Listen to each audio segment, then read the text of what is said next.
ராம் ராம் ஜெய ஜெய சங்கர ஹர ஹர சங்கர ஸ்ரீ குருபியோ நம. பாண்டிய மன்னனானவன் கனவுல வந்த அதே சித்தர் எதிர்க்கே வந்ததை கண்டு ரொம்ப ஆச்சரியப்பட்டு போனான். அந்த சித்தர் என்ன பண்ணினார் அப்படின்னா, அந்த உண்மையான அன்பு யார்கிட்டலாம் இருக்கா அவகிட்டலாம் அவர் போயிடுவார். அவர் எப்பவும் மனசுக்குள்ளேயே இருக்கிறவர் இல்லையா, உள்ளத்திலேயே சதா சர்வ காலம் இருக்கிறதுனால அவரே நினைச்சுட்டு இருக்கிறதுனால அவர் நேரம் எதிர்க்கே வந்துட்டார். அவர் உள்ள வந்துட்டாருங்கிறது அவனுக்கு பரம ஆனந்தமா படுத்த. ராத்திரி கனவுல பார்த்தா அவரே நேரம் வந்துட்டாரு அப்படின்னு சொல்லிட்டு, அது ஏன் எப்படி வந்தாருன்னா, அவன் எங்கேயா வெளியில போனா தானே, அவன் எங்கேயுமே போறது இல்லையே. உள்ளத்து ஒருவனை உள்ளுரு ஜோதியை உள்ளம் விட்டு ஓரடி நீங்கா ஒருவனேன்னு திருமூலர். எப்பவும் உள்ளத்துக்குள்ளேயே உயிரோட கலந்து இருக்கக்கூடியவனா இருக்கான். உள்ளுக்குள்ள ஜோதி ஸ்வரூபமா இருக்கான். அதை அனுபவிச்சு பார்க்கணும். அவன் ஒரு அடி கூட உடம்ப நம்ம உள்ளத்தை விட்டு அவன் வெளியில போக மாட்டான். அப்படி இருந்தா கூட நமக்கு அது புரியுறது இல்லைங்கிறார். அவன் நமக்குள்ளதான் இருக்கான், கூப்பிட்ட உடனே ஓடி வரான். வெளியில இருந்து வந்தா தானே ஓடி வரணும். உள்ளே இருக்கட்ட அப்படியே ததாத்மானம் சுஜாமியகம்ன்றவர் உடனே அந்த இடத்துல தோன்றுகிறார் அவர் இல்லையா. அப்படி தோன்றக்கூடியவர் எப்பேற்பட்ட பக்தாளுக்கு அவர் தோன்றுவார், அவ்வளவு சுலபமா வந்துவார். எல்லாருடைய மனசுலயும் தான் இருக்கார். பாண்டியனுக்கு மாத்திரம் சித்தராக எதிர்க்க வந்தார், நமக்கெல்லாம் வரமாட்டாரான்னா பாண்டியன் எப்படி தொழுது பூஜை பண்ணிருக்கான். சென்னியது உன் திருவடி தாமரை சிந்தையுள்ளே மன்னியது உன் திருமந்திரம் முன்னியனின் அடியாருடன் கூடி முறைமுறையை பண்ணியது என்று முன் பரமாகம பத்ததின்னு அபிராம் பற்று சொல்ற மாதிரி, எப்போதும் உன்னுடைய திருவடி தாமரைகளையே என்னுடைய தலைமையில நான் சூடி கொண்டிருக்கேன். மனசுக்குள்ள எப்ப பார்த்தாலும் பண்றது உன்னுடைய நாம ஜப்பங்கள் தான் நான் பண்ணிட்டு இருக்கேன். சதா சர்வகாலம் உன்னுடைய அடியார்களோட கூடி நான் சத்சங்கத்திலேயே இருந்துட்டு இருக்கேன். அது மாத்திரம் இல்ல, உன்னை வழிபடக்கூடிய வழிமுறைகள் நெறிமுறைகள் எல்லாத்தையும் எப்படி ஆகமங்கள் சாஸ்திரங்கள்லாம் சொல்லிருக்கோ அது விதிமுறைப்படியே ஆன்றோர்களும் சான்றோர்களும் பெரியோர்களும் வகுத்து விட்ட வழியவே நான் எனக்கு ஒரு பద్ధதியாக கொண்டு வந்து அதையே நான் பின்பற்றி கொண்டிருக்கேன்னு அவர் சொல்றாரு இல்லையா. அப்படி இருந்தாதான் பகவான் அவ்வளவு சுலபம் நமக்கெல்லாம் கிடைப்பான். ஆனா அதுதான் மாணிக்க வாத்தியர்கள் சொன்னார், அப்படிலாம் இல்லாத எனக்கு கூட அருள் பண்ணார். ஏன்னா மலங்க புலன் அனைத்தும் வஞ்சனை செய்யனர். இந்த 5 இந்திரியங்கள் இருக்க அதை என்னை அநியாயத்துக்கு என்னை தப்பு வழியெல்லாம் போக வச்சு என்னை மயக்கி அதிலேயே இதுலயே என்னை ஈடுபடும்படியா பண்ணி, விலங்கு மனத்தால் விமலா உனக்கு கலந்து அன்பாகி கசிந்து உருகும் நலந்தான் இல்லாத. எப்பாவது மனசு என்னன்னா மிருகங்கள் மாதிரி, மிருகங்களுக்கு தான் சிந்தனையே கிடையாது. இதை செய்யலாமா செய்யக்கூடாதா, இது பண்ணணும் பண்ணக்கூடாது பிளானிங் அதெல்லாம் ஒண்ணுமே கிடையாது. ஏதோ பார்க்கும் தோணும், உடனே அது முடிச்சுட்டு போயிட்டே இருக்கும். அப்படி இந்த விலங்கு மாதிரி மிருகங்களுடைய மனசு மாதிரி எனக்கு இருக்கு.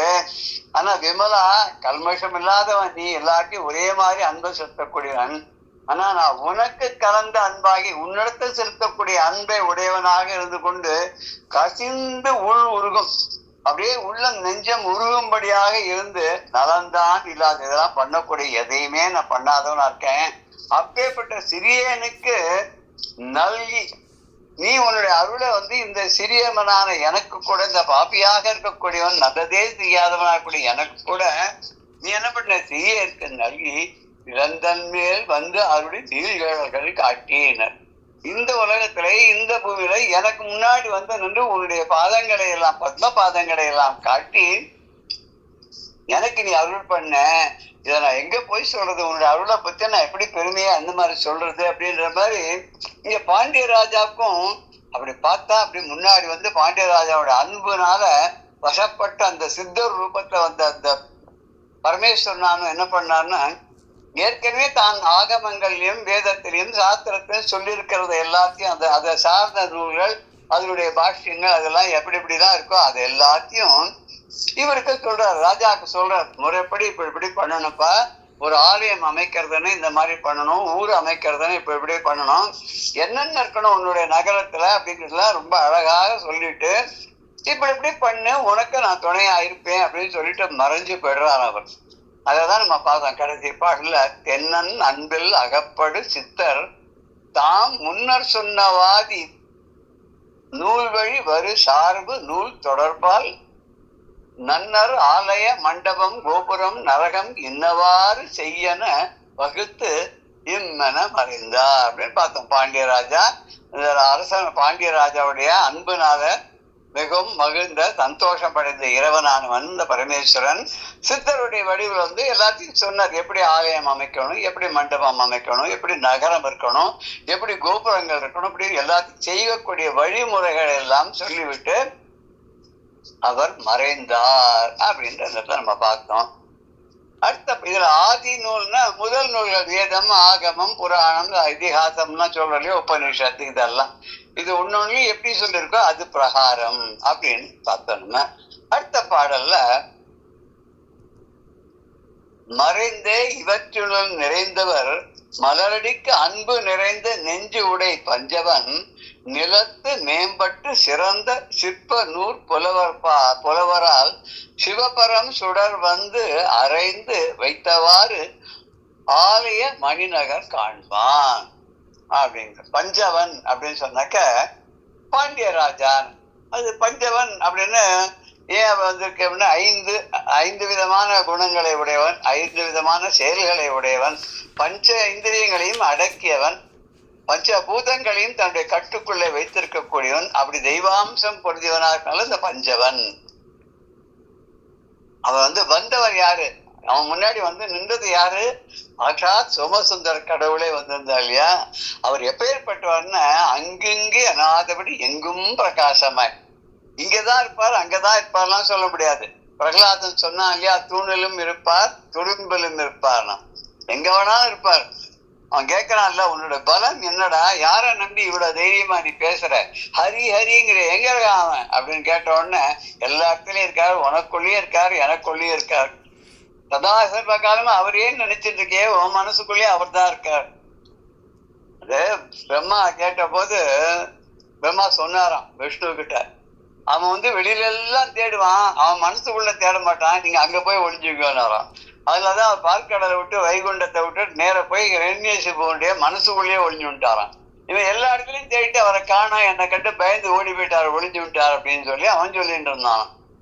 இப்படி மனசுக்குள்ளே எல்லா இடத்துலயும் இருக்கக்கூடியவர் உள்ளத்திலும் உரைகின்றான். உள்ளத்து உரைகின்ற ஒருவன் நம்ம பார்த்தோம் இல்லையா. அவர் வந்து எல்லா பொருள்களையும் எப்படி இருக்காருன்னா பொருளாக இருக்கிறார், பொருளுக்குள்ளே இருக்கக்கூடிய சைத்தன்யமாக விளங்குகிறார். அந்த பொருள் எல்லாவற்றிலும் நிறைந்து விளங்கக்கூடியவர். இங்கதான் இருப்பார், அங்கதான் இருப்பார், அங்கு இங்கு எனாதபடி எங்கும் பிரகாசமா, எல்லாத்தையும் ஒரு பிரகாசம் இருக்கிறதுனால நம்ம கண்ணுக்கு அது தெரியுது. அப்படிப்பட்ட அந்த இறைவனுடைய மலர் போன்ற மென்மையான பாதங்கள் இருக்கு, திருவடிகள் இருக்கு. அந்த திருவடிகளை பூஜை பண்ணக்கூடியவன், அந்த திருவடிக்கு அன்பு செலுத்தக்கூடியவன், அப்பேற்பட்டவனான அந்த சிறந்த அரசனாக விளங்கிய பாண்டியராஜா இந்த உலகத்துல நிலம்னா இந்த பூமி, இந்த பூமியில மேம்பட்டு விளங்கக்கூடிய ரொம்ப சிறந்தவர். ராஜா சொன்னா யாரும் வரமாட்டா, அந்தந்த கலையில யார் ரொம்ப நிபுணர்களோ வல்லுநர்களோ, அது ரொம்ப சாமர்த்தியம் நிறைந்தவர்களோ பெயர் பெற்றவர்களோ, இவருக்கு மிஞ்சி வேற ஒருத்தர் கிடையாதுன்னு சொல்ற அளவுக்கு யார் யாரா இருப்பாரோ, கட்டடக்கலை நிருபர்கள், அப்புறம் வந்து நிபுணர்கள், அப்புறம் வந்து சிற்பக்கலை நிபுணர்கள், ஸ்தபதிகள், இப்படி ஒத்தொத்தர் எல்லாம் ஒரு கலையிலையும் இந்த சாளரங்கள் அமைக்கிறது, ஜன்னல்கள் அமைக்கிறது, வாசல் அமைக்கிறது, வாசலுக்கு இது கதவு அமைக்கிறது, சிற்ப வேலைகள்லாம் செய்யறது, சொதை வேலைகள்லாம் செய்யறது, அப்படி எல்லாத்திலையும் சிறந்தவர்களாக மேம்பட்டு விளங்கக்கூடிய அப்பேற்பட்ட விற்பனர்களை எல்லாம் அவெல்லாம் கூப்பிட்டு அவகிட்ட எல்லாத்தையும் கேட்கிறான். அந்த சிற்ப நூல்கள்லாம் அதெல்லாம் அவள் யார் யாருக்கு அந்த நூல்கள்லாம் படிச்சு ரொம்ப சாதாரணமா வந்துட முடியாது. ஒரு ஸ்தபதினா கூட அவ வந்து அவளுக்குன்னு சில புஸ்தகங்கள்லாம் இருக்கு, நூல்கள்லாம் இருக்கு, அதெல்லாம் படிச்சு நிறைய சிற்பக்கலையை சிறந்த நிபுணர்கள்லாம் பார்த்தா சம்ஸ்கிருதத்துல ரொம்ப கெட்டிக்காரா இருப்பா. அந்த ஸ்தபதி இந்த ஸ்தபதின்னு சொல்லுவா. கணபதி ஸ்தபதின்னு ஒருத்தர் இருந்தார். அதுக்கு முன்னாடிலாம் 2-3 பேர்லாம் ரொம்ப பிரபலமான ஸ்தபதிகள்லாம் வந்து அவ தான் வந்து அவளை கன்சல்ட் பண்ணி அவளுடைய ஒரு ஆளுமையில தான் வந்து பெரிய பெரிய கோபுரங்கள், மண்டபங்கள், ஆலயங்கள்லாம் கட்டுறது உண்டு. ராஜாக்களும் சரி, மற்றபடி அரசாங்கங்களும் சரி. அப்படிப்பட்டவர் வந்து யாரு இவனுக்கு இதெல்லாம் பண்ணணும் அப்படி பண்ணணும் சொன்னார் இல்லையா, அதெல்லாம் அவட்ட கலந்துக்கிறார். அப்படி சொன்னது யாரு? அந்த பரமேஸ்வரனே சித்தர் வடிவில் வந்து சொன்னார். சிவபரம் ஜோதியராக இருக்கக்கூடிய சித்தராக எழுந்தருளி எப்படி எப்படி எந்தெந்த முறைப்படி எதுல சொல்லியிருக்கிறபடி எல்லாம் பண்ணணும், நகரம், ஆலயங்கள், கோபுரங்கள், வீதிகள், வீடுகள், அரண்மனைகள், இப்படி கடைத்தெருக்கள், இப்படி ஒன்னொன்னு எப்படி எப்படி அமைக்கணும் அப்படிங்கறதெல்லாம் நகரம் உருவாகுவதற்கு எப்படி என்ன வழிமுறைகள் சொன்னாரோ அது எல்லாத்தையும் முறைப்படி இந்த விற்பனர்களை வைத்துக் கொண்டு ஆரம்பித்தான். இன்னைக்கு கூட நம்ம மதுரைக்கு போனோம்னா அந்த பழங்காலத்தினுடைய இதை நம்ம இருக்கு கொஞ்சம் பார்க்கலாம். உள்ள மதுரை கோவில், மீனாட்சி அம்மன் கோவில், அதை சுத்தி தான் எல்லாத்திற்கும் உள்ளுக்குள்ள ஆவணி வீதி, அப்புறம் ஆடி வீதி, சித்திரை வீதி, வெளியில மாசி வீதி, அதுக்கப்புறம் மாட வீதி, அப்புறம் வந்து வெளியில வந்து வெளிப்புற வடக்கு வெளி வீதி, தெற்கு வெளி வீதி. வெளி வீதி அந்த நகரத்தை சுத்தி இருக்கக்கூடிய வீதி நாள். அவ்வளவுதான் முதல்ல அந்த காலத்துல மதுரை என்பது. அதுக்கப்புறம் தான் இப்ப இருக்கிற மதுரைங்கிறது வந்து அங்க அதை விரிவாக்கம் அடைந்து நிறைய உப நகரங்கள்லாம் அங்க தோன்றி இன்னைக்கு ரொம்ப பெரியதா மதுரை ஒரு கார்பரேஷன் லெவலுக்கு வந்திருக்கு இல்லையா. அந்த காலத்துல ராஜா பாண்டிய ஆண்ட போது இருந்த மதுரை அப்படியே வெளி வீதி வரைக்கும் தான், வடக்கு தெற்கு கிழக்கு மேற்கு அந்த வெளி வீதிக்கு உள்ளதான். மொத்தமா பார்த்தோன்னா குறுக்கால ஒரு 2 மைல் இருக்கும், நெடுக்கால 2 மைல் இருக்கும், அவ்வளவுதான் அந்த மதுரை. இதுக்குள்ளேயே வீதி வீதியா ஒரு வீதியில என்னென்ன இருந்தது, எப்படி எப்படி கட்டினா என்ன. இப்ப வந்து இந்த ராஜா இந்த ஊரை அமைக்கிறதுக்கு அட்லீஸ்ட் ஒரு 10,000 வருஷமாவது ஆயிருக்கலாம் அப்படின்னு நினைக்கிறேன். இந்த புராண காலத்துல பார்க்கும்போது இது வந்து ரொம்ப முன்னை பழமைக்கும் பழமையானதாக இருக்கக்கூடிய இந்த மதுரை நகரமானது பாண்டிய ராஜாவால் குலசேகர பாண்டியனால் அது அமைக்கப்பட்டு, அதுக்கப்புறம் மலையத்வஜ பாண்டியன், மீனாட்சி அம்மை, சோமசுந்தர கடவுள் அவெல்லாம் இருந்தான்னு சொல்லி பார்த்தா ராமாயண காலத்துக்கு கூட முன்னாடி இருக்கலாமோ அப்படின்னு தோணுது. அவ்வளவு பழமையானது. அதெல்லாம் சாதாரண 100-200 வருஷத்துக்கு முன்னாடி கட்டின கட்டடங்கள், மண்டபங்கள் அதெல்லாமே இப்ப வந்து காணாத போயிட்டு நெடுநாள் நிற்க மாட்டேங்கிறது. அதுக்காக தான் அந்த காலத்து ராஜாக்கள்லாம் முக்காவாசி கருங்கல்லே உபயோகப்படுது. 1000 வருஷத்துக்கு முன்னாடி கட்டின அந்த தஞ்சை பெரிய கோவிலானது, ராஜராஜ சோழனால் அமைக்கப்பட்ட கோவிலானது இன்னைக்கு அப்படியே இருக்கு. 600-700 வருஷத்துக்கு முன்னாடி பாண்டிய ராஜாவால் அமைக்கப்பட்ட 4 புறத்து கோபுரங்களும் மதுரை கோவில்ல இன்னைக்கும் நன்னாதான் இருக்கு. நிறைய பல இடங்கள்ல அவைகள் இருக்கின்றன. ஏன்னா அவ கல்லெல்லாம் வந்து கட்டியிருக்கா. திருமலை ராயன் அந்த ராஜா வந்து கட்டின பெரிய அரண்மனை வந்து இன்னைக்கு இருக்க கொஞ்சம் அந்த தூண்கள்லாம் சிதிலமாயிடுது. ஆனா எந்த மாதிரியான அவன் பேஸ்ட் எல்லாம் வச்சு உபயோகப்படுத்தி கட்டினா பளபளன்னு பளிங்கு மாதிரி தெரியறதுன்றத இன்னைக்கு அங்கங்க பேந்து போயிருக்கிறத இப்ப இருக்கிற கட்டடக்கலை நிபுணர்களால மேட்ச் பண்ணவே முடியல. என்ன பண்ணாலும் விழுந்து விடுதான், வெளியில வந்து விடுறது அப்படிங்கிற. அதனால அந்த காலத்துல என்ன இன்ஜினியரிங் காலேஜ் இருந்தா என்ன இருந்தது, எப்படி படிச்சாது, வழி வழியா ஒரு பரம்பரையாகவே வந்த தொழிலாகவே அது பெரிய விற்பனர்களாகவும் நிபுணர்களாகவும் வழங்கினார்கள். அப்பேற்பட்டவெல்லாம் வச்சுன்னு இந்த உருவாக்குறதுக்காக இந்த ஊரை அமைக்கிறதுக்கு ராஜா ஆரம்பிச்சானோ. மறைந்து எவற்றிலும் நிறைந்தவர், எல்லாவற்றிலும் எல்லா பொருளிலும் மறைந்து இருக்கக்கூடியவர். வேதத்திலுமே அவர் மறைந்து இருக்கிறதுனால தான் அதுக்கு மறைன்னு பேர். நான்கு வேதங்கள் நான்மறை. அந்த 4 மறைகளிலும் மறைந்து இருப்பது போல எல்லா இடத்திலும் இருக்க. விறகில் தீயினன் அப்படின்பார் தேவாரத்துல. விறகுக்குள்ள தீ இருக்கான், ஒரு மரத்துக்குள்ள நெருப்பு இருக்கான். ஆனா அந்த மரத்தை எரிக்கல. அது வெளியில வந்த அப்புறம் தான் அந்த மரத்தை எரிக்கிறது, உள்ளுக்குள்ளேயே இருக்கும்போது எரிக்கல. விறகில் தீயினன். அதே மாதிரி பாலில் நெய்யினன். பாலில் எப்படி நெய் இருக்கு, அதை பாலை தயிராக்கி கடைஞ்சி வெண்ணெய் எடுத்து காய்ச்சினாதான் நெய் வருது. ஆனா அதுக்குள்ள மறைஞ்சு இருக்கிற மாதிரி எல்லா பொருள்களும் மறைந்து இருக்கக்கூடியவன். மறைந்தவன் மட்டும் எவற்றிலும் நிறைந்தவர். எல்லாத்திலையும் அவர் தான் இருக்கார், அவரை தேவை ஒண்ணு கிடையாது. அவர் இல்லைன்னா எதுவுமே இல்லை. சாதாரணமா சொல்லுவா பல அணுக்கள் ஒன்றாக கூடித்தான் ஒரு பொருளாக ஆகிறதுன்னு. ஆனா அப்படி ஒரு அணுவும் ஒன்றாக கூடி ஒன்று அட்ராக்ட் பண்ணி ஒண்ணு பிரியாம அப்படியே நிக்கிறதுன்னா அதுக்கு என்ன காரணம்? அதுக்குள்ள ஒரு மேக்னெட்டிக் போர்ஸ் அப்படின்னு நம்ம சொல்றோம், ஒன்று ஈர்க்கிறதுன்னு. அதே தத்துவம் தான் பகவான் அதுக்குள்ள இருக்கிறதுனால இந்த சைத்தன்யம் தான் எல்லாத்தையும் இழுக்கிறது. அந்த அப்பேற்பட்ட எங்கும் நிறைந்து எதிலும் உள்ள அந்த சிவபெருமான் இருக்காரு. அவருடைய மலரடிக்கு அன்பு நிறைந்த நெஞ்சு உடை பஞ்சவன். அவருடைய மலரடிக்கு, அவருடைய தாமரை போன்ற திருவடிகளுக்கு, பாதங்களுக்கு மேம்பட்ட மேம்பட்டு அன்பு மேம்பட்டு நிறைந்தவர். மலரடிக்கு அன்பு நிறைந்த, அவர்கிட்ட ரொம்ப அன்பை வைத்த, பக்தியை செலுத்திய, அன்புனா பக்தின்னு பார்த்தா மலரடிக்கு அன்பு முன்பு செய்யும் தவமுடையார். அந்த பரமேஸ்வருடைய அந்த பராசக்தியினுடைய திருவடிகளுக்கு பக்தி செலுத்தியக்கூடிய, பக்தியை நிறைந்து செய்த நெஞ்சு உடையவன். மனசார எப்போதும் நெஞ்சார வாழ்த்திங்கிறவங்கள மனசார மனசுல எப்போதும் சதா சர்வ காலம் அந்த இறைவனையே மனிதனை நினைத்து கொண்டு பூஜை செய்யக்கூடிய அந்த பஞ்சவன் என்ற இந்த பாண்டிய ராஜாவானவன் நிலத்து மேம்பட்டு, அந்த நிலத்துல அந்த பாண்டிய தேசத்துல இவனுடைய ஆட்சிக்கு உட்பட்ட இடங்களில் எல்லாம் மேம்பட்டு சிறந்தவராக விளங்கக்கூடிய சிறந்த சிற்ப நூற்புலவராக, சிறந்தான இவாதான் எக்ஸ்பர்ட்ஸ், இவாளுக்கு மேல யாரும் கிடையாது. இவா சொன்னா அதான், அதுக்கு மேல அப்பீல் கிடையாது. அப்படிப்பட்ட விற்பனர்கள்லாம் அவள்லாம் புலவர்னா இந்த இடத்துல கவி அப்படின்னா எல்லாம் அறிந்தவர்ங்க மாதிரி இங்க புலவர், விண்மேவும் புலவருக்கு அப்படின்ற அபிரான் பெற்றவர். விண்மேவும் புலவருக்குன்னா வான உலகத்தில் இருக்கக்கூடிய அந்த தேவர்கள். இங்க புலவர்னா அந்தந்த வேலைகளிலே சிறந்தவர்கள், அந்தந்த தொழிலிலே வல்லுநராக இருப்பவர்கள். அவர்களெல்லாம் சிவபரஞ்சுடர் அறைந்து வைத்தவாறு. சிவபரஞ்சுடர், அந்த சிவபெருமானே சித்தராக தன் கனவிலும் எதிரிலும் தோன்றி அறைந்து வைத்தவாறு, தனக்கு சொல்லி கொடுத்த மாதிரி இப்படி இப்படி இதெல்லாம் பண்ணணும்னு சித்தராக சொன்னாரே. அவர் சொல்லிய முறைப்படியாக எப்படி சொல்லி கொடுத்தாரோ அந்த வகையிலே ஆலயம் மணிநகர் காண்பான்.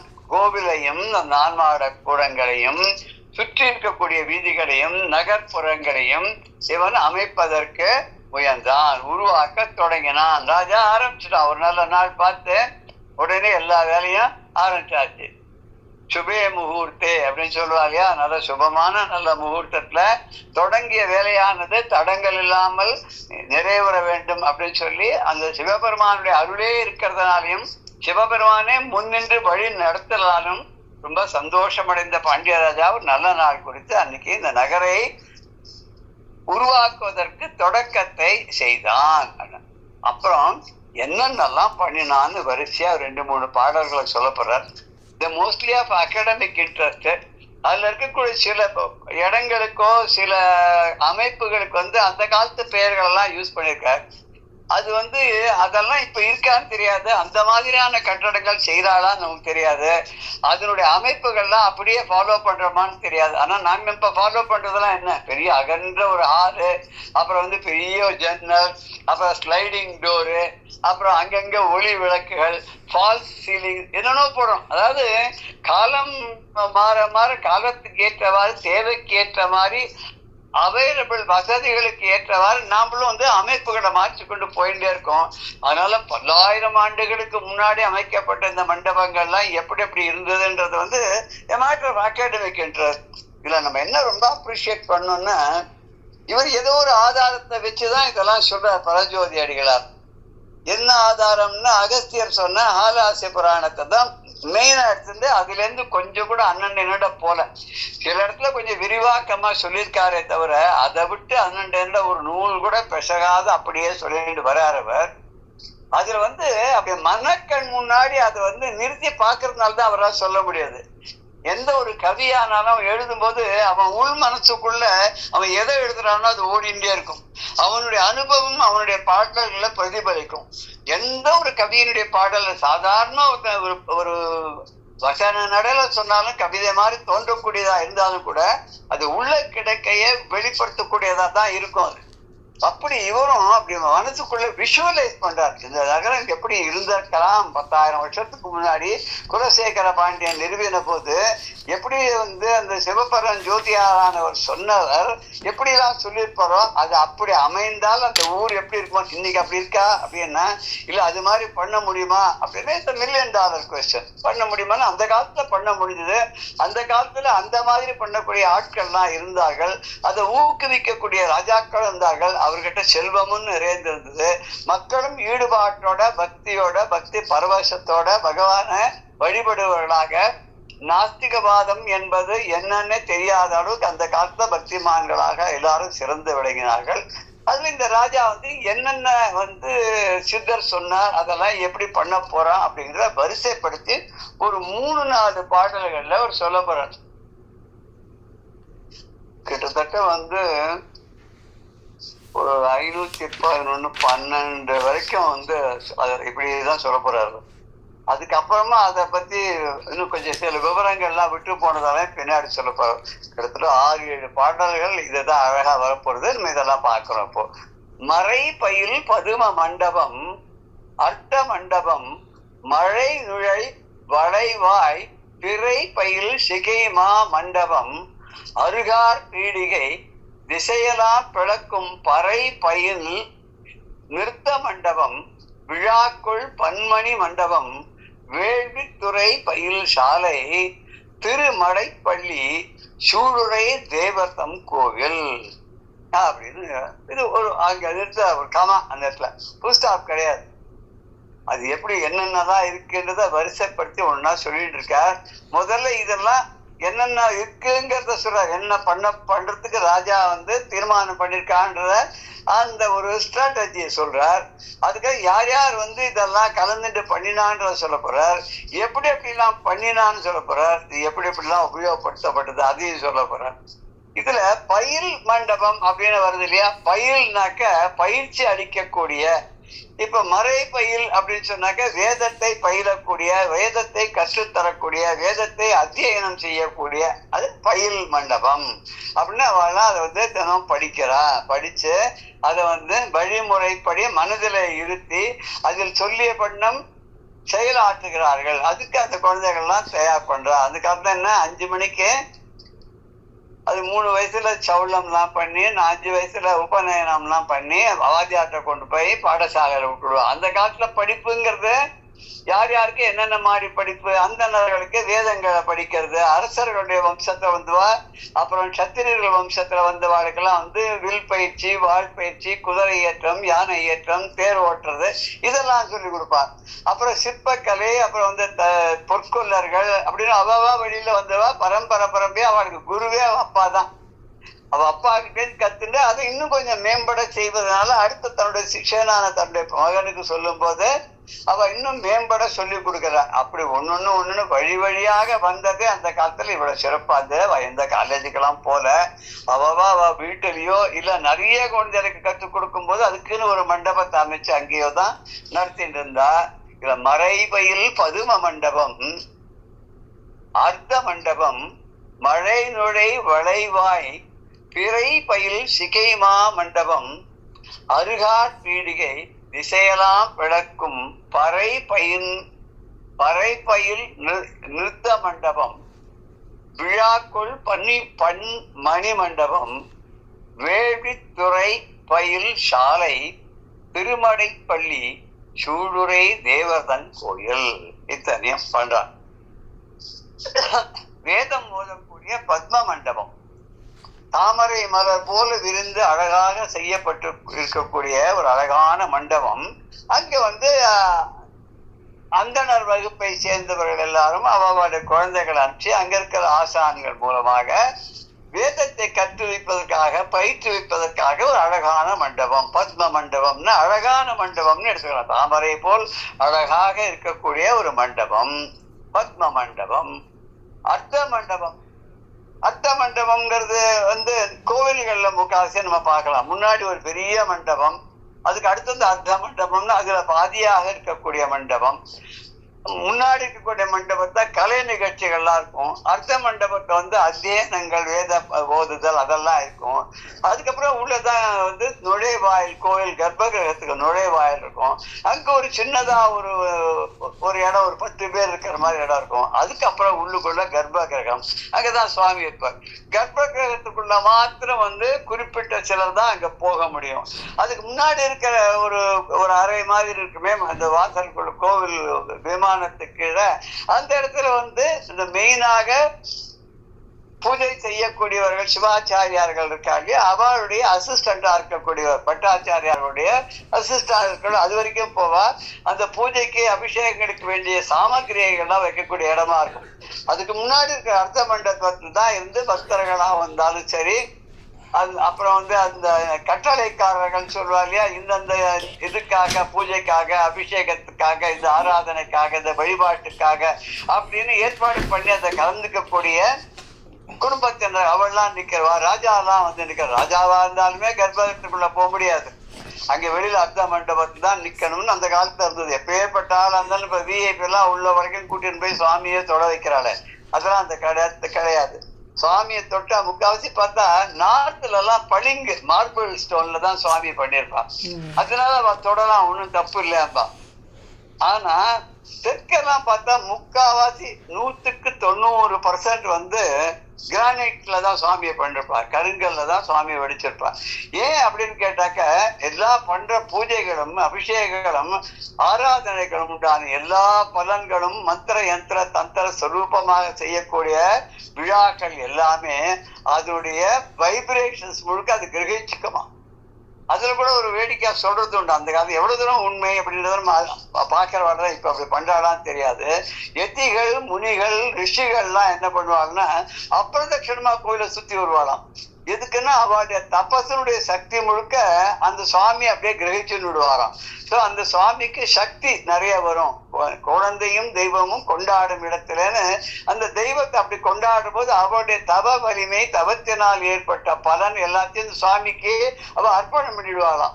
அதுக்கப்புறம் நம்மள மாதிரி பக்தர்கள்லாம் பிரதட்சணமா போவான். இடமிருந்து வளமாக நாமெல்லாம் போவோம், வளமிருந்து இடமா இவெல்லாம் வருவா, தபஸ்விகள்லாம் வருவா. நம்ம இப்படி வளம் வரும்போது இடமிருந்து வளமாக வலம் வருதல்னு பேரு. அப்படி பிரதட்சணம் பண்ணும் போது பகவான் கிட்ட இருக்கக்கூடிய அருளானது சக்தி வடிவமாக வைப்ரேஷனாக நமக்கு சேருது. அந்த தபஸ்விகள்லாம் அர்ப்பணம் பண்ணிட்டு போன அந்த சக்தியானது நமக்கு சேர்றது. நமக்கு சேர்றதுக்கு அவ்வளவு அழகாக அவெல்லாம் வகுத்து வச்சிருக்கா வழிமுறைகள்லாம். இப்படி மண்டபத்திற்கு ஒரு நுழைவாயில் இருக்கு. முதல்ல இந்த மண்டபம் பார்த்தோம், பத்ம மண்டபத்துல வேதம் போதுகின்றவர்களுக்காக பத்ம மண்டபம்.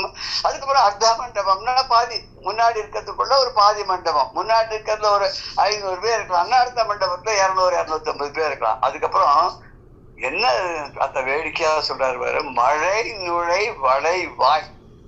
இந்த வளைந்த வாயை உடைய, எது மாதிரி வளைந்த வாய் அப்படின்னாக்க பிறை மாதிரி வளைவாய் பிறை, பெரிய ஒரு இளம் பிறையானது மேல இருந்து இப்படி வளைஞ்சு கவுத்தி வச்சா எப்படி இருக்குமோ அந்த மாதிரி ஒரு வாசலை உடைய, வளைந்த வாசலை உடைய ஒரு என்ட்ரன்ஸ் இருக்கு. அந்த என்ட்ரன்ஸ் என்ன அப்படின்னாக்க மேகம்னா உள்ள வர அளவுக்கு, மேகமே உள்ள வரணும்னு எவ்வளவு உயரமா இருந்திருக்கும் அந்த மண்டபம், அதோட வாயில் எவ்வளவு உயரமா இருந்திருக்கும். அதனாலதான் இப்ப கூட நம்ம பார்க்கலாம், கபாலீஸ்வர் கோவில் மாதிரி பெரிய கோவில், பெரிய ராஜகோபுரத்தோட இருக்கிற கோவில்ல அந்த கோபுரத்துக்கு கீழே நம்ம நின்றுட்டோம்னா எங்கே அந்த தான் வருதுன்னு தெரியாது. அப்படி ஒரு காத்து, காத்துன்னா அப்படி ஆடி காத்துன்னு சொல்றோம் இல்லையா, அந்த மாதிரி ஒரு காத்து அடிக்கும். அந்த கோபுரம் எந்த பக்கம் பார்த்து இருந்தாலும் அந்த கோபுரத்துக்கு கீழே நம்ம நின்றுட்டோம்னு சொன்னா அப்படி ஆளையே தூக்கின்னு போற மாதிரி ஒரு காத்து அடிக்கும். அந்த மாதிரி அந்த ஒரு அமைப்பு இருந்துதான். இது இப்ப இருக்கிற கோபுரங்கள் எல்லாமே அப்படி இருக்குன்னு சொன்னா, அந்த காலத்துல இந்த ராஜா கட்டின கோபுரம் எப்படி இருந்ததுன்னா மழை மேகங்கள்லாம் கூட ரொம்ப சாதாரணமா உள்ள வர மாதிரி வளைந்த வாயிலை உடையதா இருந்தது. அந்த வளைந்த வாயிலுடைய அமைப்பு எப்படி இருந்தது, பிறைமதி போல் இருந்ததுதான். பிறைமதி தவழும் முடியினை உடைய மகா மண்டபமா.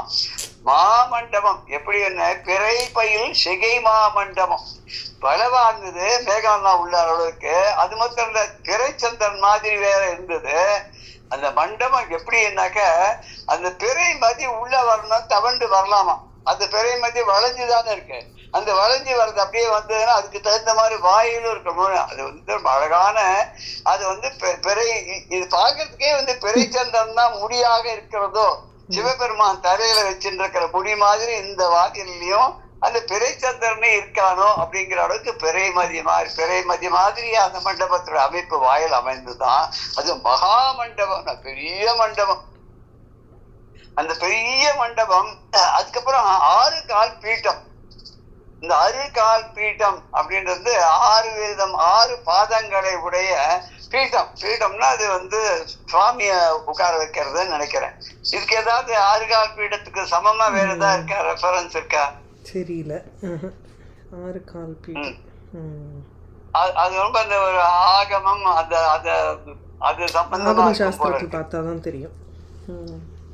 ஆமா, இது அருகால் சொன்னா 6 கால்களை உடையான்னு அர்த்தம். 6 கால் உள்ள பீடம்னால ஒரு அமைப்பு, ஒரு பேஸ் அப்படின்னு சொல்றோம் இல்லையா? சுவாமி எல்லாம் வைக்கிறதுக்காக உண்டான பேஸா கூட இருக்கலாம். அது 6 கால் உள்ள பீடமா கூட இருக்கலாம் அப்படின்னு நினைக்கிறேன். ஒரு கடவுளுக்கு வைக்கும் போது நம்ம இதுல பஞ்ச பிரேதாசனாசீனான்னு அம்பாளுக்கு ஒரு பேர் வருது இல்லையா? இதுல அவ சௌந்தர்யோட ஒரு இடத்துல வருது, அந்த ஒரு 8வது சுதா சிந்துவர் மத்தியே விரவிட்டபிவாட்டி பரிவர்த்தே மணிதீபே தீபோபவனவதி சிந்தாமணி கிருகே சிவாகாரே மஞ்சே பரமசிவ பரியங்க நிலையா பஜந்தி த்வாம் தன்யா. அதுல வருது இல்லையா? அதுல இத பத்தி ஒரு ரெஃபரன்ஸ் இருக்குமோனோ, பஜந்தி த்வாம் தன்யாக கத்திச்சன சிதானந்த லஹரி. இல்ல இதுல கூகுள்ல என்ன போட்டிருக்குன்னா, மதுரை மீனாட்சி அம்மன் கோவில்ல உள் பிராகாரத்துல வரலாறு படி 6 கால் பீடம் ஒண்ணு அமைக்கப்பட்டிருக்கான். அததான் இவர் மென்ஷன் பண்ண. ஆமா அப்படின்னு போட்டிருக்கு. தெரியல, நமக்கு ரொம்ப அதி சுலபமா இன்னைக்கு கூகுள்ல பௌராணிக யங்ஸ்டர் அவர்களோட சொல்லுவார் கூகுள் ஆச்சாரியார் அப்படின்னு. இது சங்கராச்சாரியார், ராமானுஜாச்சாரியார், மதுவாச்சாரியார் மாதிரி இன்னைக்கு கூகுள் ஆச்சாரியார். எதை தேடினாலும் அதுல உடனே கிடையாது. இப்ப அதுக்கு மேல இன்னொன்னு வேற வந்திருக்கு. என்னது இப்ப லேட்டஸ்ட் அது ஒண்ணு வந்திருக்கு. அது என்ன பேரு மாதிரி ஜெமினி. ஆமா, அது ஏஐ மாதிரி. அந்த ஜெமினி, அந்த ஏஐ வந்ததுக்கு அப்புறம் எது உண்மையானது எது ஆர்டிபிஷியல் ஆனதுன்னு கண்டுபிடிக்கவே முடியாது. எல்லாமே ஆர்டிபிஷியலா தோணுது. பயமா இருக்கு, நம்பறதுக்கே பயமா இருக்கு. அப்படியே உண்மை மாதிரியே போட்டு விடலாம். ஆமா, யாரோ ஒருத்தர் என்ன கூட படம் வரைஞ்சி அனுப்பிச்சிருக்காரு. அது என்ன மாதிரி சொல்ல முடியாது. ஏன்னா அதுக்கு தாடி எல்லாம் வச்சிருக்கா, கண்ணாடி எல்லாம் போட்டிருக்கா, எல்லாம் காவி சட்டையெல்லாம் போட்டு வச்சிருக்கா. ஆனா என்ன மாதிரி இருக்கான்னு தெரியாது. ஆனா அது ஏதோ அதுக்கு தெரிஞ்ச வரைக்கும் இப்ப சொன்னதை வச்சுன்னு வரைஞ்சி கொடுத்துருக்கு. என்ன வேணாலும் பண்ணும் போட்டிருக்கு அந்த ஏஐங்கிறது. அது தெரியல எங்க போறது. சயின்டிபிக் டெவலப்மெண்ட் அண்ட் அட்வான்ஸ்மெண்ட் எங்க கொண்டு போறது நம்மளான்னு தெரியல. அது உபயோகமாவும் இருக்கு. இது விஞ்ஞான வளர்ச்சி, விஞ்ஞான கண்டுபிடிப்புகள்லாம் பயனா பயமா அப்படின்னு கூட ஒரு பட்டியமன்றம். அது நான் கூட அதை நடத்திருக்கேன். ரொம்ப 15-20 வருஷம் முன்னாடி நடத்திருக்கேன். அது என்ன தீர்ப்புன்னு சொல்லி எல்லாரும் பயன்னு சொல்ல போறானா பயம்னு சொல்ல போறானான்னு எல்லாரும் அப்படி பார்த்துட்டு இருப்பாரு. 150 பேர் இருப்பா. அதுல நான் என்ன மாதிரி சொன்னேன்னாக்கா, அத சரியான முறையில அளவோட உபயோகப்படுத்தினா பயன், அளவுக்கு மீறி அதனுடைய கட்டுப்பாட்டுக்குள்ள நம்ம போயிட்டோம்னா பயம்தான். நம்ம கட்டுப்பாட்டுல இருக்கிற வரைக்கும் விஞ்ஞான வளர்ச்சி நமக்கு பலன் தான். நம்ம விட்டு எப்படி மனசு மாதிரிதான். மனசு நம்ம கட்டுப்பாட்டுக்குள்ள இருக்கிற வரைக்கும் அது நல்லதையே நம்ம பண்ணிட்டு இருப்போம். நம்ம மனம் சொல்லபடி மனம் போன போக்கிலே போகலாமா அந்த மாதிரி போனோம்னு சொன்னா அங்கதான் நமக்கு டேஞ்சர். அதனுடைய கதவு திறந்து வச்சிருக்கு நமக்கு. அதனால எல்லாமே நல்லது சைடும் இருக்கும், கெட்டதும் இருக்கும். ஒரு சூப்பர் மார்க்கெட் மாதிரி எது வேணாலும் இருக்கும். எனக்கு வேண்டியது மொத்தம் தான் வச்சுக்கணும்னு சொன்னா அவன் வியாபாரமே பண்ண முடியாது இல்லையா? யார் யாருக்கு எது வேணுமோ அதை மட்டும் நல்லவை எடுத்துட்டு தீயவை விலைக்கு கொண்டு எது கொள்ளணுமோ அதை எடுத்துக்கணும், எதை தள்ளணுமோ அதை தள்ளணும். அப்படி போனாதான் நல்லது. இப்ப இந்த மண்டபம் உள்ள 6 கால் பீடம் நல்ல பரவாயில்ல. Clarification given by you. இது வெரி யூஸ்ஃபுல். அதாவது இது அவரும் மீனாட்சி அம்மன் கோயிலத்தான் சொல்றார்.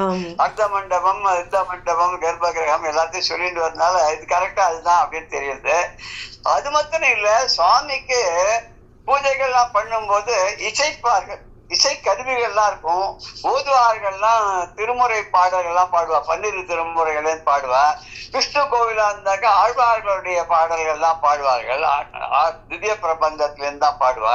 நமக்கு 2 விதமான வழிபாட்டுக்கும் பெரியவாள்லாம் வழிவகுத்திருக்கா. நாயன்மார்கள்லாம் அதுல நாயன்மார்கள் குறிப்பாக 3, அப்பர், சுந்தரர், ஞானசம்பந்தர். மாணிக்க வாசகர். பிற்காலத்துல வந்தவர் தான் வந்து நால்வர்ல அப்புறம் சேர்த்திருக்கா மாணிக்க வாசகர். ரொம்ப காலம் 500-600 வருஷம் தள்ளி இருக்கும்னு நினைக்கிறேன் மாணிக்க வாசகர். மாணிக்க வாசகரோட வந்து தேவாரத்துல கொண்டு வர்றாவா. அப்பர் சுந்தரர் மாணிக்க ஞான சம்பந்தர் தான் தேவாரம் சொல்றது. அவரத தேவனுக்கு படைக்கப்பட்ட ஆரம்னு மகாதேவனுக்கு படைக்கப்பட்ட மாலை, அது பாமாலைன்னு. இவரோடது வந்து சிவபுராணம். அப்புறம் வந்து என்ன சொல்றது, அதுக்கு மாணிக்க வாசகரோடது திருவாசகம், இன்னொரு பேர் கூட திருவாசகம் திருவாசகம் அப்படின்னு சொல்றாரு இல்லையா. அது வந்து திருவாசகத்துக்கு இணை ஒரு வாசகமும் இல்லைன்ட்டான். திருவாசகத்துக்கு இணை அதுதான். அது மாதிரி இன்னொன்னு ஒரு வாசகமும் இல்லையா. அது தேன் அப்படி கொட்டுற மாதிரி சக்கரை பந்தல்ல தேன் மழை பெஞ்சதுன்னா எப்படி அது மாதிரி வந்து திருவாசகம். அதெல்லாம் வந்து சொல்லக்கூடியவர்கள், பாடக்கூடியவர்கள். அப்புறம் இன்னிசை கருவிகள்லாம் அது வாசிக்கிறதுக்கு, அந்த கருவிகள்லாம் வைக்கிறதுக்கு உண்டான இடம், அந்த கருவிகளை வாசிக்கக்கூடிய விற்பனைகள்லாம் உட்கார்ந்து வாசிக்கிறதுக்கு உண்டான இடங்கள். அது மாத்திரம் இல்லாத அந்த காலத்துல கோவில்ல பிரதானமா வந்து டான்ஸ் தான், பரதநாட்டியம் அப்படின்னு சொல்ற மொழியோ. அந்த காலத்துல வந்து சதுர ஆட்டம் அப்படின்வான். சதுர ஆட்டம்னு எப்படி வந்துட்டான் அப்படின்னு எனக்கு ஒருத்தர் சொன்னார். அந்த காலத்துல அந்த கோவிலுக்கு முன்னாடி வந்து 4 தெருக்கள் கூடுற மாதிரி இடம் அமைஞ்சிருக்குமா. இந்த கோவில் திருவிழா போது அந்த 4 இதுவும் இன்டர்செக்ஷன் கிராஸ் பண்ற இடத்துல ஒரு மேடை மாதிரி அமைச்சு அதுலதான் இந்த தெருக்கூத்து, இப்ப நம்ம டிராமாங்கிற மொழியோ அது தெருவிலேயே நடத்தக்கூடிய கூத்துன்னா டிராமாக்கள், நாடகங்கள். அதுவானா சரி, நர்த்தனம், நிறுத்தே, அது வந்து டான்ஸ். அந்த காலத்து இதுக்குன்னே ஒரு வழியா அவ இருந்தா. அது கோவிலுக்காகவே, சுவாமிக்காகவே தன்னை அர்ப்பணம் செய்து கொண்டு அந்த தியாகேச பெருமானை திருவாரூர்ல தான் ரொம்ப முக்கியமா சொல்லுவார். தியாகேச பெருமானையே கணவனாக வரித்து அவனுக்கே அடிமையாக இருந்து அந்த தேவனுக்கே அடியவர்களாக இருந்து கொண்டு அங்க வந்து விழாக்கள் போதெல்லாம் நடனம் ஆடுவார்கள். அவ அந்த மாதிரி நடனம் ஆடும்போது 4 விதம், 4 தெருக்கள், சதுர், எதிர்க்க, பின்னாடி, முன்னாடி, சைட்ல எல்லாமா அந்த 4 வீதிகளிலும் இருந்து உட்கார்ந்து கொண்டு அமர்ந்து கொண்டு மக்கள் பார்க்கக்கூடியதா. அதுதான் சதுர் ஆட்டம்னா. சதுர் ஆட்டம், சதுர் ஆட்டம். அப்புறம் அது சதுர்னு ஆயிடுச்சு. அந்த சதுர்ல இருந்து சிதர் ஆயிடுச்சு, சிதறம்னு. அதான் 4 தெருக்கள் கூடக்கூடிய இடத்துல பிள்ளையாருக்கு வேணும் தேங்காய் உடைப்பா இல்லையா, அது சதுர் தேங்காய்ப்பா. சில பேர் சிதறு தேங்காய், அதான் சிதறு தான் அதுக்கு கரெக்டா இருக்கணும். ஏன்னா அது மேல வீசி அடிச்ச உடனே கீழே அடிச்சோடனே அப்படி செதறி போயிடுது 4 பக்கமும் இல்லையா. அது சிதறி 4 பக்கம் போனாலும் சதுர் தேங்காயா வந்துட்டோன்னு தெரியல. இப்படி டான்ஸ் ஆடுறவர்களுக்காக தனியா மண்டபமே அமைச்சுட்டான். அப்போ இப்ப தெருவுல எல்லாம் ஆட வேண்டாம், அது வந்து மண்டபத்திலேயே ஆடக்கூடிய ஆட்டமாக இருந்தது. அதுக்கு நித்திய மண்டபம், அதான் நிறுத்த மண்டபம் அப்படின்னு தமிழ்ல சொல்லியிருக்கா. அப்ப வந்து திருவிழா கோலங்கள்ல வந்து அப்பப்போ விழாக்கள் நடக்கும்போது சுவாமியை வச்சு அதுக்கு அலங்காரங்கள் தான் பண்ணி அந்த சுவாமிக்கு வழிபாடுகள்லாம் பண்ணி சோடசோபச்சாரங்கள்லாம் பண்ணி அந்த ஒரு எத்தனையோ 1, 2, 3, 4, 5 ஏதோ கணக்கு வச்சிருப்பா. அது மாதிரி தீப ஆராதனைகள் எல்லாம் பண்ணுவா. கடைசியில வந்து கோபுரம் மாதிரி அடுக்கு தீப ஆராதனை ஒண்ணு பண்ணுவா. அது ரொம்ப அழகா இருக்கும். அது சிவன் கோவிலையே நான் பார்த்திருக்கேன். விஷ்ணு கோவில்ல எனக்கு பார்த்தாங்க அப்பமா இல்ல அந்த மாதிரி. பட் சிவன் கோவில், அம்பாள் கோவில் இந்த அடுக்கு தீபாரணின்னு அப்படியே வட்ட வட்டமா அடுக்கு அது கோபுரம் மாதிரி இருக்கும். அது அத்தனையும் ஏத்துற போது நமக்கு புரியாது. ஏத்துட்டு சுவாமிக்கு காமிக்கும் போது அப்பா ஜெகஜோதியா இருக்கும், ரொம்ப அழகா இருக்கும் பார்க்கறதுக்கு. அந்த திருவிழா காலங்கள்ல அப்படி பண்ணும்போது அதுக்குன்னு தனி மண்டபங்கள் சுவாமி அலங்காரம் பண்ணி வச்சு இந்த மாதிரி பூஜைகள்லாம் பண்ணி இதுல பார்க்கலாம். நம்ம கற்பகாம்பா மயிலாப்பூர் கபாலீஸ்வர் கோவில்ல இந்த பங்குனி மாசம் திருவிழா வரும்போது அப்போ வந்து 63 அப்புறம் வந்து நந்தி வாகனத்து சுவாமி வரக்கூடியது. அப்புறம் வந்து ஞானப்பால் கொடுக்கறதுக்கு திருஞான சம்பந்தம் இருக்காது. அப்புறம் விடையேறும் பெருமான் வெளியில வந்து வரக்கூடியது, ஊர்வலம் வரக்கூடியது. அப்புறம் வந்து அதிகார நந்தின்னு சொல்லுவார், ரொம்ப இருக்கு. அதிகார நந்திக்கு முதல்ல பிள்ளையார் வருவார், அப்புறம் முருகன் வருவார், அப்புறம் வந்து அம்பாள் தனியா கற்பகாம்பாள் வருவார். பின்னாடி அடேங்கப்பா பார்க்கறதுக்கு காண கண் வேணும், கோடி கண் வேணும். அதாவது கூட பாடினார்ல, காண கண் கோடி வேண்டும், கபாலியின் பவனி காண கோடி கண் வேணும் பாடினார் இல்லையா ஒருத்தர் கூட அழகா. மயிலாப்பூர்ல அந்த திருவிழா எப்படி நடக்கிறதுன்றதே ஒரு 8 பாட்டுல பாடி கொடுத்துட்டு போயிருக்காரு. அதெல்லாம் அந்த விழா ரொம்ப பார்க்கறதுக்கு ரொம்ப அருமையா இருக்கும். அந்த சுவாமியை அலங்காரம் பண்ணி வச்சிருப்பா அது வெளியில வரத்துக்கு முன்னாடி. அதுக்கு ஒரு மண்டபம், அந்த மண்டபம் தான் வந்து அது சும்மா மணிகள் தான் பதித்த அழகான மண்டபம். மண்டபமே அழகமா இருந்தா அழகா இருக்கச்ச அந்த மண்டபத்துக்குள்ள வச்சு அழகா அலங்காரம் பண்ற சுவாமி அப்படிதான் இருப்பார் இல்லையா. அது மாதிரி அந்த திருவிழா காலங்கள்ல திருவிழா கோலம் போட்டு இருக்கக்கூடிய மணிகள் ரத்தனங்கள் எல்லாம் பதித்த மண்டபம் இருக்கு. அதுக்கப்புறம் என்னன்னா பலவிதமான யாகங்கள் செய்யக்கூடிய யாகசாலைகள். இப்பெல்லாம் ஒரே யாக குண்டத்தையே வச்சு எல்லா ஹோமத்தையும் அதுலயே பண்ணிடுற மாதிரி இல்லாத அந்த காலத்துல எல்லாம் வந்து கணபதி ஹோமம் அப்படின்னா அதுக்கு தனியா ஒரு யாக குண்டம், ஹோம குண்டம். அப்புறம் நவகிரக ஹோமம் பண்ண அதுக்கு தனியாக, அதுக்கப்புறம் வந்து சுதர்சன ஹோமம் பண்ண அதுக்கு தனியாக, அப்புறம் வந்து ஸ்ரீருத்ர ஹோமம் பண்ண அதுக்கு தனியாக, புருஷ சுப்த ஹோமம் பண்ணா அதுக்கு தனியான ஒரு ஹோம குண்டம். இப்படி ஒன்னொன்னுத்துக்கும் தனித்தனியாக ஹோம குண்டங்கள். அது ஹோம குண்டங்கள்லாம் எவ்வளவு பெருசு இருக்கும். இன்னைக்கெல்லாம் நம்ம துளுண்டு சின்னதா வச்சிருக்கோம். அரை அடியில இருந்து ஆரம்பிக்கிறது. இப்பெல்லாம் ஹோம குண்டம் இப்பெல்லாம் போர்ட்டபிள் ஹோம குண்டங்கள்லாம் புரோகிதாலாம் எடுத்துன்னு வந்துடுறா இல்லையா வீட்டுல பண்றதுக்கு. ஏன்னா புகை நிறைய வரக்கூடாதுன்னு. அதுவும் சில நாடுகள்ல புகை கொஞ்சம் லேசா வந்ததுனால அந்த அலாரம் ஒண்ணு வச்சிருப்பாளாம். அந்த அலாரம் ஊன்னு கத்துமா. அது எனக்கு தெரிஞ்சு ஒருத்தர் சொன்னா, நான் ஒரு ஆத்துக்கு போயிருந்தேன், அவ வீட்டுல ஒரு சின்னதா ஒரு ஹோமம் பண்ணாதோ பர்த்டேக்காக. அவ மறந்து போயிட்டா எங்க இந்த இதெல்லாம் அலாரம் எல்லாம் வச்சிருக்காங்க. மாடி கீழே எல்லாமே இருக்கக்கூடிய வீடு. முதல்ல கீழே அந்த பூஜை அறையில ஹோமம் மண்டபம் அந்த புகைப்பட்டுனா அங்க அந்த மணி கத்திட்டு, ஐயோ இந்த மணி கத்துறதுன்னு அது மேல ஏதோ ஒரு டவலு ஏதோ போட்டு மறைச்சாக்க அடுத்தது டிராயிங் ரூம்ல கத்திட்டு, அப்புறம் ஹால்ல கத்திட்டு, அப்புறம் மாடியில இருக்கக்கூடிய ஒரு பெட்ரூம்லயும் கத்திட்டு, வேற வழி என்ன பண்றதுன்னு தெரியல. மெயின் ஆஃப் பண்ணலான்னு போய் ஆஃப் பண்ணோம் அப்படின்னு சொல்லி அவர் சொன்னார். ரொம்ப வேடிக்கை. இது மாதிரி வந்து அந்த காலத்துல வந்து புகைக்கு அவன் அஞ்சினதே கிடையாது. அப்ப அங்க இருக்க அந்த காலத்துல இருக்கக்கூடிய ஹோம குண்டங்கள்லாம் இப்பவும் பார்க்கலாம். திருவிழா காலத்துல சில கோயில்கள்ல பெரிய யாகசாலைகள்லாம் அமைச்சு அதுவும் அந்த இந்த சமயத்துல கும்பாபிஷேகம் 12 வருஷத்துக்கு ஒரு தடவை பண்ற போது அப்ப அவ அமைக்கக்கூடிய யாக ஹோம குண்டங்கள்லாம் பார்த்தா ரொம்ப பெருசா இருக்கும். அது என்னன்னா 6 ஏதோ கணக்கு இருக்கும். 6 அகல நீளம் இருக்கும். அது ஆழமே ஒரு கிட்டத்தட்ட 7 அடி இருக்கும். அதுல அத்தனை திரவியங்களையும் போட்டு 4 பக்கமும் ரித்விக்குகள்லாம் உட்காந்துட்டு அதுல வந்து ஹோமத்துல வந்து அந்த மந்திரங்கள் எல்லாம் சொல்லி அவ உள்ள ஆகுதி கொடுக்கும் போது, அப்புறம் அந்த நெய் வேற அதை விடும்போது, நெய்னா பசும் நெய், அந்த நெய் தான் அவ யூஸ் பண்ணுவா. அது அந்த கொழுந்து விட்டு 6 அடி 7 அடி உயரத்துக்கு இதுவா இருக்கும். எனக்கு தெரிஞ்சு ஒரு சித்த புருஷர் ஒருத்தர் வந்தார் மயிலாப்பூர்ல. அப்புறம் வந்து கபாலீஸ்வரர் கோவில்ல பெரிய யாகசாலை அமைச்சு பெரிய விழா ஒண்ணு நடந்தது. அவ ரித்துக்கெல்லாம் சுத்தி உட்கார்ந்து என்னென்னோ பண்ணி பாக்குற, அக்னி வந்து எழவே இல்லை. கல்போர்த்தெல்லாம் போட்டு பாக்குற, அப்போ அது எழவே இல்லை. நெய்யெல்லாம் விட்டு பாக்குறா, ஊதி பாக்குறா, என்ன பண்ணினாலும் அது வந்து மேல அது எழும்பவே இல்லை. அப்ப அந்த சித்தர் மயிலாப்பூர்ல இருந்தார் குருஜின்னு சொல்லி அவரை சொல்லுவாங்க. இப்ப இல்ல, அவர் இருந்தார் 100 வயசு மேல இருக்கும். அவர் அங்கேருந்து வந்தார். அவர் வரணும்னு காத்திருக்காத ஆரம்பிச்சுட்டார். அவர் தான் வந்து ஆரம்பிக்கிறதா இருந்தது. அவர் வரத்துக்குள்ளே இவர் ஆரம்பிச்சுட்டா, அது சரியா வரல. உடனே அவர் இங்கேருந்து வந்தார். என்ன ப்ராப்ளம் அப்படின்னு கேட்டார். இந்த மாதிரினார். ஒரு 5 நிமிஷம் ஒரு கபாலீஸ்வரனை தியானம் பண்ணார், கற்பகாம்பாளை தியானம் பண்ணார். அப்படி கையை அப்படி கிட்ட அந்த அந்த அந்த யாக இது இருக்கு இல்லையா, அந்த ஹோமகுண்டம் அது கிட்ட கொண்டு போனார். 2 கையும் கொஞ்சம் கொஞ்சமா கையை மேல தூக்கிண்டே வந்தார். எவ்வளவு உயரத்துக்கு அவர் கையை எடுத்துன்னு போனாரோ தன்னுடைய கழுத்து வரைக்கும் கொண்டு அக்னி அப்படியே வளர்ந்து கழுத்து அளவுக்கு வந்துடுச்சு. நிஜமா ரொம்ப பெரிய ஆச்சரியமான ஒரு காரணம். சுந்தரராம குருஜின்னு சொல்லி அவருக்கு அந்த காலத்துல பேர் நல்லா ஞாபகம் இருக்கு. எனக்கு அவருக்கு கூட பர்சனலா தெரியும். அவரு ரொம்ப ஒரு அருமையான மனுஷர். அவர் வந்து எதுவுமே சாப்பிட மாட்டார். முக்காவாசி உபவாசமா தான் இருப்பார். அவரை பார்த்தாலே நமக்கு வந்து அப்படி காலில் வந்து நமஸ்காரம் பண்ண போல இருக்கும்.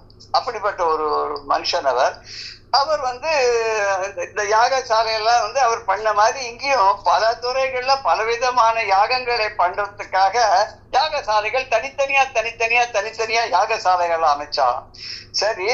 யாகசாலைகள் அமைச்சது போறோம். அந்த ரித்விக்குகள்லாம் தங்கறதுக்கும் இடம் வேணும். அதை சுத்தி உட்கார்ந்துட்டு பண்றதுக்கு பெரிய இடம் வேணும் மண்டபத்துல.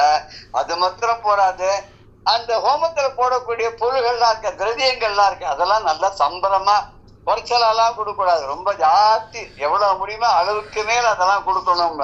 எவ்வளவுக்கு எவ்வளவு நம்ம ஜாஸ்தியா அர்ப்பணம் பண்றோமோ அவ்வளவுக்கு அவ்வளவு ஈஸ்வரனுடைய அருளும் ஜாஸ்தியா நமக்கு இருக்கும் அப்படின்பா. அந்த யாகசாலையில அத்தனை திரவியங்களும் போடுறதுக்கு ராஜா எல்லா ஏற்பாடும் பண்றதுக்கு அதெல்லாம் வைக்கிறதுக்கு உண்டான அறைகள் இதெல்லாம் வேற பண்ணினா, அப்புறம் சுவாமிக்கு நைவேத்தியம் பண்ணுமே இதெல்லாம் பண்ண அப்புறம் நைவேத்தியம்னா என்ன பண்ணுவோம், அந்த காலத்துல சக்கரை பொங்கல் பண்ணுவோம். இந்த மாதிரி கேசரி எல்லாம் அந்த காலத்துல இருந்திருக்காது தெரியாது. அது சுவாமிக்கே சரியோ அப்படின்னு சொல்லிட்டு வேண்டான்னு அதை விட்டுட்டான்னு நினைக்கிறேன். அப்பெல்லாம் வெண்பொங்கல் இதுவா அந்த விஷ்ணு ஆலயங்கள் அந்த வெண்பொங்கல் இருக்கும், சிவாலயங்கள்ல சக்கரை பொங்கல் இருக்கும். அப்புறம் இன்னொன்னு மோதம் பிள்ளையாருக்கு பண்ற போது மோதகம் இருக்கும். அப்புறம் அப்பம் அப்படின்னு ஒண்ணு பண்ணி அதை பண்ணுவா. அப்புறம் விநாயகருக்கு பண்ணும்போது 7 பொருள்கள்லாம் சேர்த்து கலந்து பொரி, அவல், கடலை, அப்புறம் கொழக்கட்டையினுடையது, தேங்காய் திருவல், இது எல்லாத்தையும் போட்டு அது பண்ணுவா. இப்படி பலவிதமான திருமடப்பள்ளி. அப்புறம் இதை சுத்தி கோவிலுக்குள்ள பரிவார தேவதைகள் மெயினா இருக்கிறது சோமசுந்தரம், மீனாட்சியம். அதை சுத்தி பல தெய்வங்கள் இருக்கக்கூடியது. இப்ப எப்படி இருக்கு தெரியல, எனக்கு ஞாபகம் இல்லை. அந்த மாதிரி இருந்தது அப்படின்னா இதை பாடலாக நம்ம பார்த்து பாடலுடைய பிரதிபத அர்த்தத்தையும் நம்ம அடுத்த செஷன்ல கொஞ்சம் விரிவாக பார்க்கலாம். ஜெய ஜெய சங்கர, ஹர ஹர சங்கர், ஸ்ரீ குருப்பியோ நம. ராம் ராம்.